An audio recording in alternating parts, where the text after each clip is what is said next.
Research के द्वारा ये पता चला है कि धूप सेकने से हमें विटामिन डी मिलता है।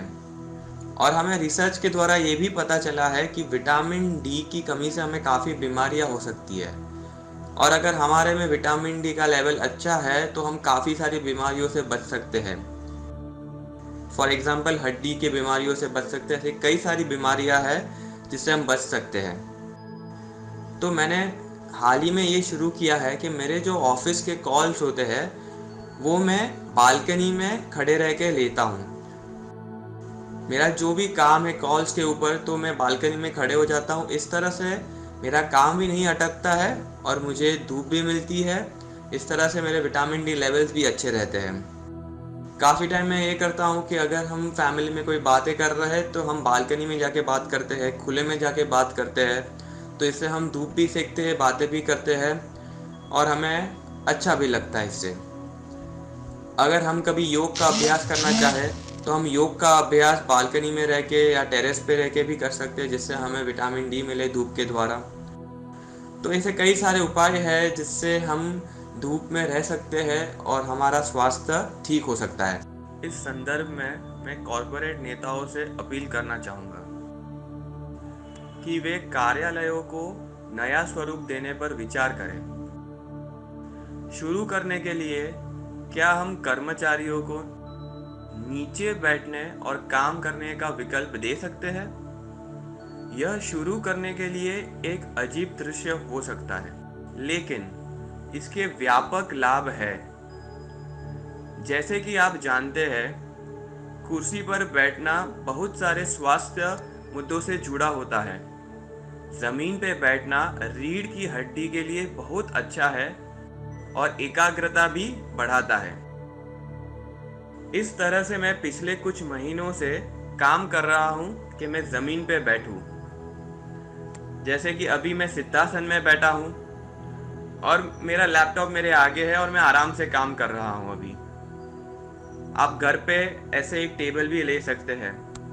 तो ज़मीन पे बैठना और काम करना बहुत ही आसान है और सरल है। और जैसे भी मैंने आपको बताया कि मैं अपनी टेरेस पे या बालकनी पे बैठ सकता हूँ, मैं धूप ले सकता हूँ, मैं वज्रासन में भी बैठ सकता हूँ, मैं वीरासन में भी बैठ सकता हूँ।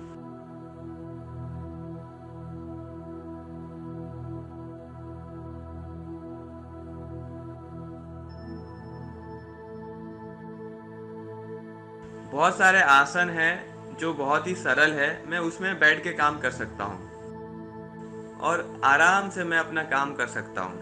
मैं अपने कॉल्स ले सकता हूँ, वीडियो कॉल्स, ऑडियो कॉल्स। तो ये हमारे स्वास्थ्य के लिए बहुत अच्छा है। ये पैर मैंने लंबे कर दिए, लंबे करके भी बैठ के काम हो सकता है। तो ये बहुत ही आसान है और हमारे स्वास्थ्य के लिए बहुत अच्छा है। हमारे डाइजेशन, पाचन क्रिया के लिए बहुत अच्छा है नीचे बैठना।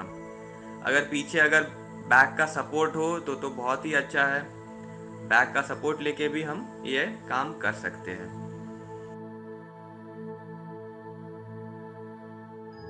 तो मैं यही अपील करना चाहूँगा लोगों से कि आप नीचे बैठ के काम करें। इसके बहुत सारे स्वास्थ्य के बेनिफिट्स हैं। जबकि आधुनिक कार्यालय सभी सुरुचिपूर्ण और महंगे हैं, पर वहाँ पे पर्याप्त धूप नहीं आती है।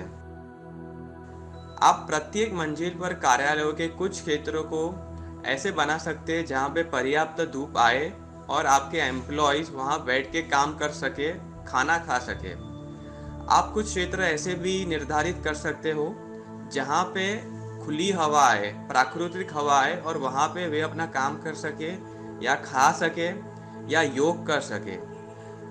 रिसर्च ने ये भी बताया है कि जब ऐसा होता है तो एम्प्लॉयज़ में डिप्रेशन कम आता है, उनकी प्रोडक्टिविटी बढ़ती है और उनके लाइफस्टाइल में भी बहुत अच्छा बदलाव आता है।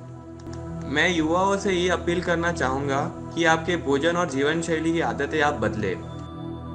जहाँ तक संभव हो तो आप मैदा, चीनी, ताड़ के तेल पर आधारित उत्पादों और तले हुए भोजन से बचें। नूडल्स को पकाने में केवल 2 मिनट लग सकता है, लेकिन आपके पाचन तंत्र को होने वाले नुकसान को ठीक करने में बहुत अधिक समय लग जाता है। पिज़्ज़ा को बहुत सारे वेजिटेबल टॉपिंग्स के साथ हेल्दी फूड के रूप में विज्ञापित किया जा सकता है, लेकिन अगर आपका पिज़्ज़ा बेस्ड मैदे का है तो आपके पाचन को बुरी तरह से नुकसान पहुंच सकता है। यदि आप घर पर पका हुआ बना हुआ खाना खाने के बजाय ऐप से खाना ऑर्डर करते हैं या बाहर का खाना खाते हैं तो आपके पास सामग्री और स्वास्थ्य पहलुओं पर कोई नियंत्रण नहीं रहता है। कृपया ध्यान रखें कि आप कितनी बार घर का बना खाना खाते हैं और कितनी बार बाहर का। अक्सर ये पाया गया है कि जो कॉलेज के स्टूडेंट्स होते हैं वो देर रात तक जागते हैं। यदि आप नियमित रूप से ऐसा कर रहे हैं तो आपके जीवन में बाद में भारी कीमत चुकानी पड़ सकती है। आप जब 30 या 40 के हो जाएंगे तो आपको ये सब परिणाम दिखेंगे। तो मैं आपसे यही अपील करता हूँ कि आप अपनी जीवन शैली में एक अच्छा बदलाव लाए। इससे आपको काफ़ी अच्छा लगेगा, आपके हेल्थ में बहुत इम्प्रूवमेंट आ सकती है।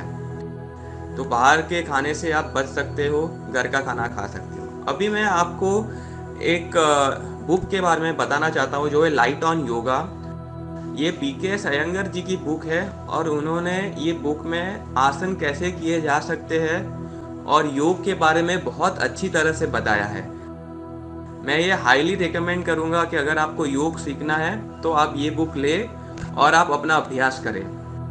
उन्होंने बहुत विस्तार से ये बुक में अच्छे से बताया है कि आसन कैसे किया जा सकता है, प्राणायाम कैसे करते हैं, योग क्या है, आपको क्या ध्यान में रखना है, क्या नहीं रखना है। उन्होंने बहुत अच्छे से बताया ये बुक में। और एक बुक है कैवल्य धाम की जिसका नाम है anatomy and physiology of yogic practices और उनके ऑथर है MM गोरे।